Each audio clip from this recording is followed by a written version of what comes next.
Materi pembelajaran kita pada kesempatan ini adalah kita akan mempelajari mengenai polarisasi cahaya. Seperti apa polarisasi cahaya ini? Mari ikuti dan perhatikan pembelajaran ini sampai tuntas. Kita perhatikan sebagai teori singkat dari polarisasi cahaya ini. Yang pertama adalah polarisasi cahaya adalah peristiwa terserapnya sebagian atau seluruhnya arah getar cahaya. Yang berikutnya, peristiwa polarisasi hanya dialami oleh gelombang transversal. Artinya, gelombang longitudinal seperti halnya bunyi atau suara tidak bisa mengalami polarisasi. Kemudian, cahaya yang mengalami polarisasi disebut dengan cahaya terpolarisasi. Selanjutnya, polarisasi itu dapat dilakukan dengan 4 cara.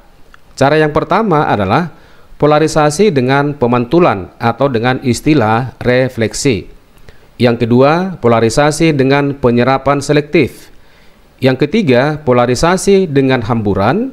Dan yang keempat, polarisasi dengan pembiasan ganda. Dari keempat cara ini, yang kita pelajari pada kesempatan ini adalah nomor 1 dan nomor 2, yaitu polarisasi dengan pemantulan atau refleksi dan polarisasi dengan penyerapan selektif. Baik, selanjutnya mari kita perhatikan keterangan dari polarisasi dengan pemantulan atau refleksi. Nah, untuk lebih memahami, kita perhatikan animasi singkat berikut ini, yaitu polarisasi dengan cara pemantulan.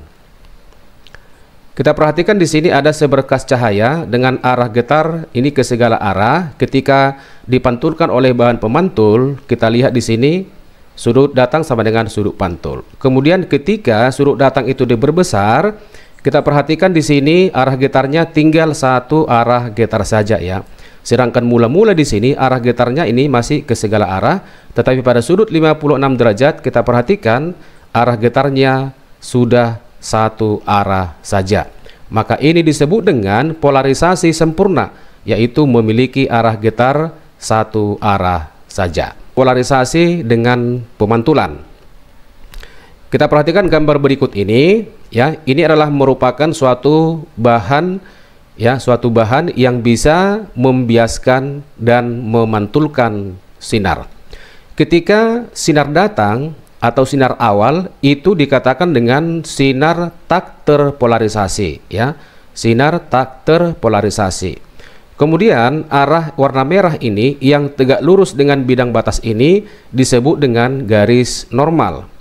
Nah, kemudian sudut datang dan sudut pantul itu harus sama karena mengikuti hukum pemantulan. Ketika sinar bias dan sinar pantul itu membentuk sudut 90 derajat atau siku-siku, maka sinar pantul itu dikatakan dengan sinar yang terpolarisasi sempurna.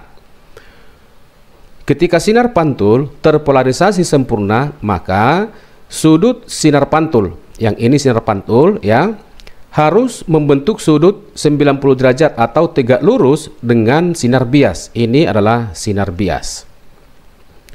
Kemudian sinar bias merupakan sinar terpolarisasi sebahagian. Sedangkan sinar pantul dikatakan dengan sinar yang terpolarisasi sempurna. Nah, selanjutnya kita analisa gambar ini ya.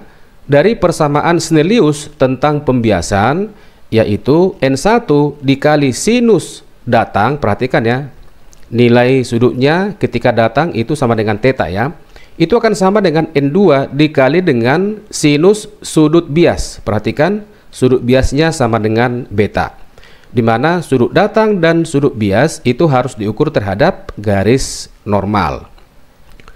Kemudian dari gambar ini ya, theta ditambah dengan beta itu harus sama dengan 90 derajat ya.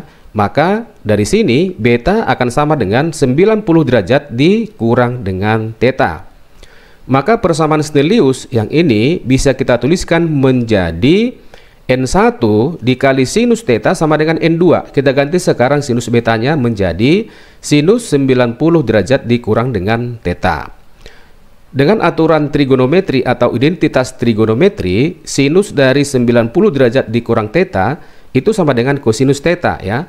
Sehingga N1 dikali sinus theta sama dengan N2 dikali dengan kosinus theta. Dari persamaan ini kita bandingkan N2 terhadap N1 itu akan sama dengan sinus theta dibagi kosinus theta. Maka sinus theta per cos theta itu sama dengan tangen theta. Di mana N1 yang ini adalah disebut dengan indeks bias medium. Ya, indeks bias itu sama dengan kerapatan medium ya. N1 indeks bias medium 1 yaitu asalnya sinar ya. Di sini kita perhatikan sinar itu datang dari medium 1 ya menuju medium yang kedua. Dan N2 merupakan indeks bias medium yang kedua atau indeks bias tujuan sinar. Sebagai catatan bagi kita ya dari persamaan ini, sudut theta ya, sudut theta disebut dengan sudut polarisasi ya, sudut polarisasi atau disebut juga dengan sudut Brewster yang disimbolkan dengan theta B.